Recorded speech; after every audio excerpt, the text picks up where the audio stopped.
Hello everyone. आज हम लोग जानेंगे कि मनी क्या होता है, इसके कौन कौन से कैरेक्टरिस्टिक हैं और मनी के फंक्शन कौन कौन से होते हैं।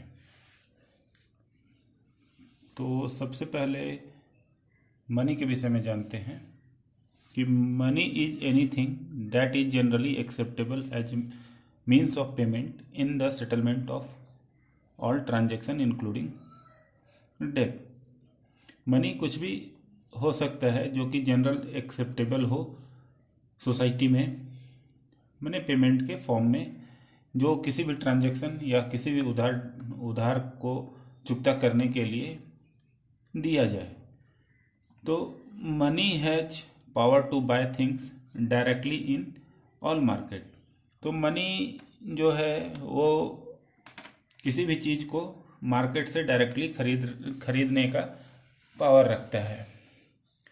Money is general acceptability is a common means of payment. ठीक है, तो वैसा कोई भी चीज़ जो कि जनरली एक्सेप्ट कर लिया जाए पेमेंट के फॉर्म में, तो वो मनी कहलाता है।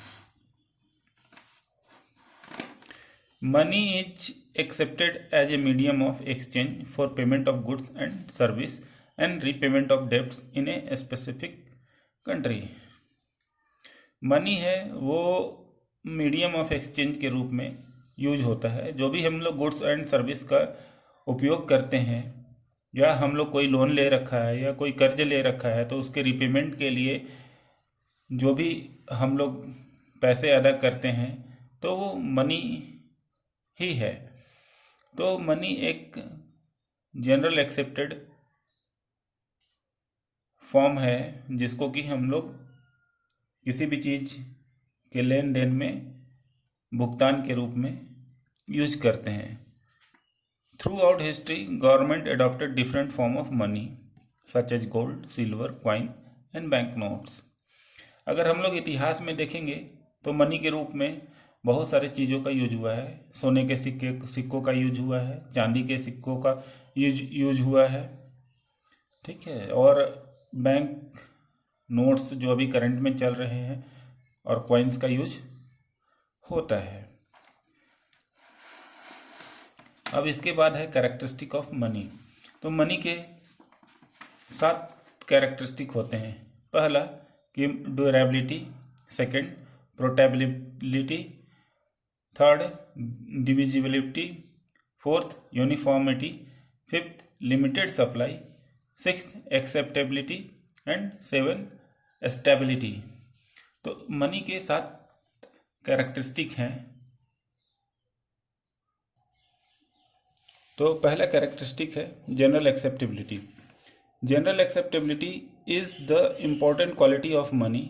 Good money require acceptance to all without any hesitation. तो कोई भी मनी का ये बहुत ही इम्पोर्टेंट कैरेक्टरिस्टिक है।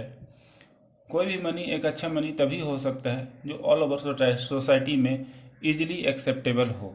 वह किसी के द्वारा नकारा नहीं जाए कि इसे हम एज ए मनी के रूप में नहीं लेंगे। अगर इस तरह का ऑब्स्टेकल आता है तो वो मनी अच्छा मनी नहीं कहलाएगा। इसलिए एक अच्छा मनी होने के लिए वो जनरल एक्सेप्टेबिलिटी होना चाहिए। इसका सेकंड कैरेक्टरिस्टिक है पोर्टेबिलिटी। पोर्टेबल जिसका मतलब होता है कि हम किसी चीज़ को एक जगह से दूसरी जगह आसानी से ले जा सके। A good money must be portable.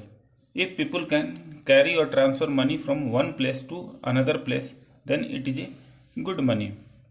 अगर मनी को एक जगह से दूसरे जगह हम लोग आसानी से ले जा पा रहे हैं तो वो एक हमारे लिए एक अच्छा मनी होगा, क्योंकि मनी में पोर्टेबल होना उसका एक अच्छा कैरेक्टरिस्टिक है।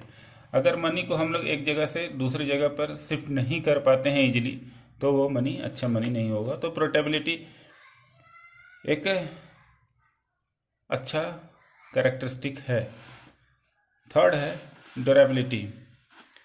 The material used to make money must last for a long time without losing its value। Without losing it's value. तो कोई भी मनी एक अच्छा मनी तब होगा जब वो ड्यूरेबल होगा।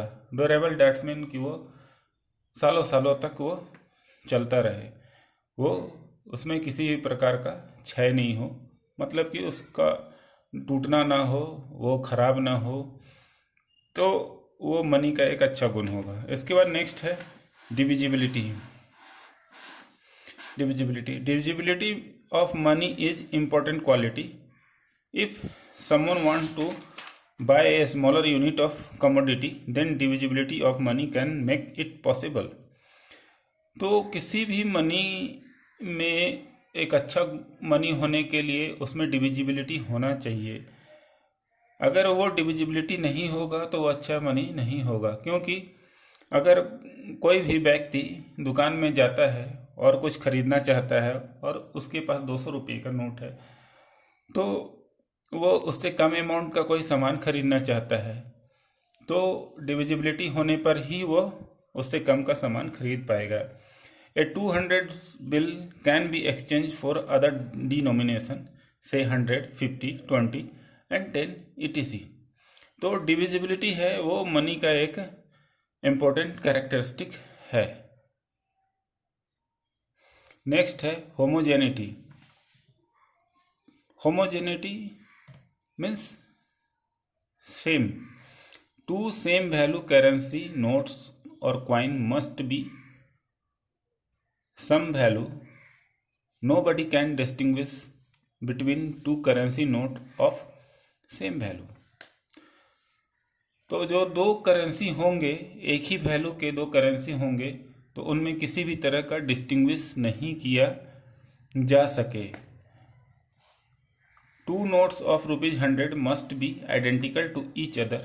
The important quality of good money is its homogeneity। तो अगर 100 रुपये के दो नोट हैं या 200 रुपये के दो नोट हैं या 2,000 के दो नोट हैं, तो वो दोनों नोट सेम होने चाहिए, उनमें किसी भी तरह का डिफरेंस नहीं होना चाहिए। अगर वो एक दूसरे से डिफर होते हैं तो ये मनी का कैरेक्टरिस्टिक अच्छा नहीं होगा और वो एक अच्छा मनी नहीं कहलाएगा। तो इसलिए एक मनी को एक गुड मनी होने के लिए होमोजेनिटी होना चाहिए, मीन्स कि उन दोनों सेम वैल्यू के करेंसी के बीच में किसी भी प्रकार का डिफरेंस नहीं होना चाहिए। सिक्स्थ है cognizability. We can look at the currency note and tell its value. If money is not cognizable, then it is hard to determine its value। Cognizable means easy to identify its value। अगर हम किसी भी currency note को देखते हैं और तो बहुत आसानी से समझ जाते हैं कि ये 10 रुपीज़ है, ये 20 रुपीज़ है, ये 50 रुपीज़ है, ये 100 रुपीज़ है, ये 200 रुपीज़ है, या ये 2000 रुपीज़ है। तो किसी भी मनी को एक गुड मनी होने के लिए कॉग्नाइजेबल होना मस्ट है, जो उसके वैल्यू को डिफाइन करता है, इजीली डिफाइन करता है। अगर उसका कोई भी करेंसी का वैल्यू अगर इजीली आइडेंटिफाई नहीं होगा तो वो गुड मनी नहीं कहलाएगा। तो गुड मनी होने के लिए किसी भी करेंसी को कॉग्नाइजेबल होना मस्ट है। 7 है stability. The most essential quality of a good money is that the value of money cannot change for a long period of time and it is stable। किसी भी मनी को good money होने के लिए जो उसका वैल्यू है वो चेंज नहीं होना चाहिए, वो स्टेबल होना चाहिए, तभी वो एक अच्छा मनी कहलाएगा, तभी वह एक गुड मनी कहलाएगा। तो इस तरह से हम लोगों ने देखा कि एक मनी के कौन कौन से कैरेक्टरिस्टिक होने चाहिए। इसके बाद हम लोग देखते हैं फंक्शंस ऑफ मनी। मनी के कौन कौन से फंक्शन होते हैं। तो बेसिकली मनी के चार फंक्शन होते हैं, जिसमें पहला है मीडियम ऑफ एक्सचेंज। तो money is a medium of exchange. This means that the money is widely accepted as a method of payment. तो मनी है, उसका एक इम्पॉर्टेंट फंक्शन ये है कि वो as a medium of exchange use होता है। दैट्स मीन कि मनी को बहुत ही वाइड फॉर्म में as a medium of payment use करते हैं। When I go to the grocery store I am confident that the cashier will accept my payment of money. जब हम किसी ग्रॉसरी राशन की दुकान में जाते हैं तो हम कॉन्फिडेंट रहते हैं कि जो वहाँ का कैशियर है वो मेरे पेमेंट को एक्सेप्ट कर लेगा। This function is also known as medium of payment, means of payment and circulating medium. तो मीडियम ऑफ एक्सचेंज है वो मनी का इम्पॉर्टेंट फंक्शन है। तो मनी को एज ए पेमेंट के फॉर्म में भी यूज करते हैं। इसका नेक्स्ट फंक्शन है unit of account. Money is A unit of account. Money is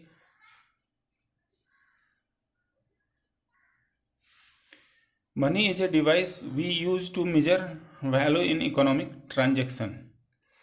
तो मनी को as a unit of account भी यूज करते हैं। मनी एक ऐसा डिवाइस है जिसको जितने भी इकोनॉमिक ट्रांजैक्शन है उसका वैल्यू उससे मेजर करते हैं। If you are shopping for a new computer the price could be quoted in terms of t-shirt, bicycle or corn, but you would find it most helpful if the price were set in terms of money because it is a common measure of value across the economy।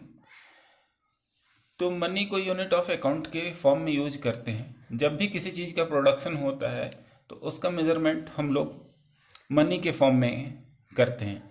जैसे किसी company में किसी T shirt को बनाया गया तो उसका हम एक वैल्यू लगाते हैं कि ये इसका इतना प्राइस होगा, इस टी शर्ट का इतना प्राइस होगा, इस पेन का इतना प्राइस होगा।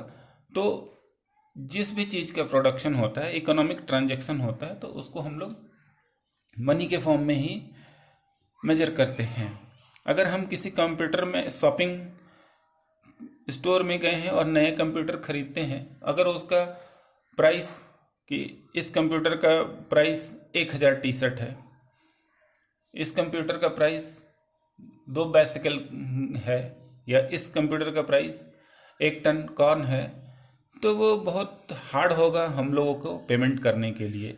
But in terms of money अगर कंप्यूटर का पेमेंट हमको किया जाए कि इसका प्राइस 40,000 है, रुपीज़ 40,000 है या रुपीज़ 30,000 है, तो वो हमारे लिए हेल्पफुल होगा।